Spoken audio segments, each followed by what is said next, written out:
अपनी ही बेटी को मैंने लड़के को चुम्बन करते देख लिया था।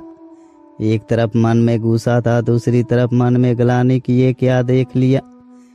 मेरी बेटी पढ़ाई में होशियार थी और हमेशा अच्छे नंबर लाती थी।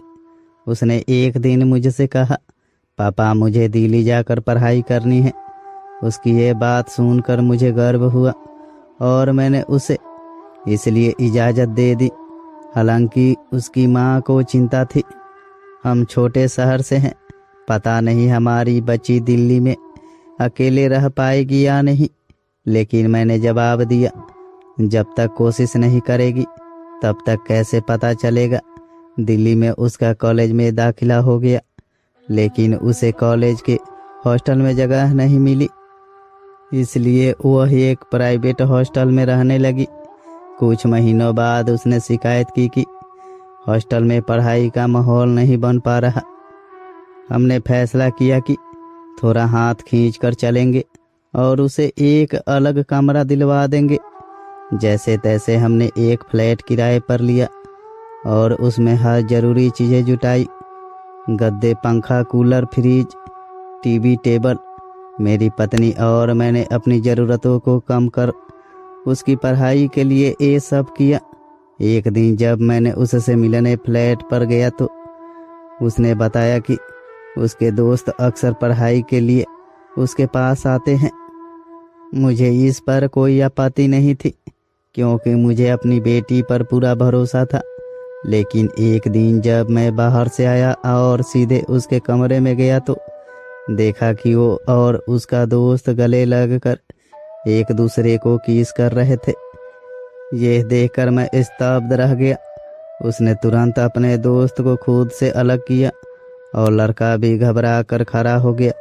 मेरे मन में गुस्सा और आत्मग्लानि दोनों थी।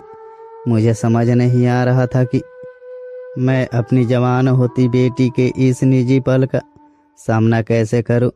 गुस्से में मेरी बेटी मेरे पास आई और बोली, पापा ये क्या तरीका है, बिना दरवाज़ा खटखटाए कमरे में कैसे आ सकते हैं। मैं चौंक कर बोला, कैसा तरीका बेटी? उसने कहा, हाँ पापा, किसी के कमरे में आने से पहले दरवाज़ा खटखटाना चाहिए, ये मेरी प्राइवेसी है। मैंने उसे समझाने की कोशिश की, बेटा हमारे घर में कभी ऐसा नहीं हुआ, इसलिए ध्यान नहीं दिया। उसने जवाब दिया, वो आपका घर था पापा, लेकिन ये मेरा घर है, मुझे अपनी प्राइवेसी चाहिए। उसकी बात सुनकर मैं अंदर से टूट गया। मैंने अपने कमरे में जाकर सोचा कि हमने अपना पेट काट कर अपनी ज़रूरतों को त्याग कर उसे ये सुविधा दी है। ये घर, ये सामान, ये सब हमारे त्याग का नतीजा है। फिर कैसे उसने ये सब कह दिया। गुस्से और निराश में मैंने अपना सामान बांधा और जाने लगा। उसने पूछा, पापा आप कहाँ जा रहे हैं? मैंने जवाब दिया, अपने उस स्पेस में जहाँ मुझे दरवाज़ा खटखटाने की ज़रूरत नहीं होती। मेरी बात सुनकर उसकी आंखें भर आई। उसने मुझे रोकने की कोशिश की, लेकिन मैं उसकी बातों से आहत था। कुछ समय बाद मैंने समझा कि बच्चों को उनका स्पेस देना ज़रूरी है, लेकिन बच्चों को भी ये नहीं भूलना चाहिए कि उनके माता पिता ने उनके लिए क्या क्या किया है।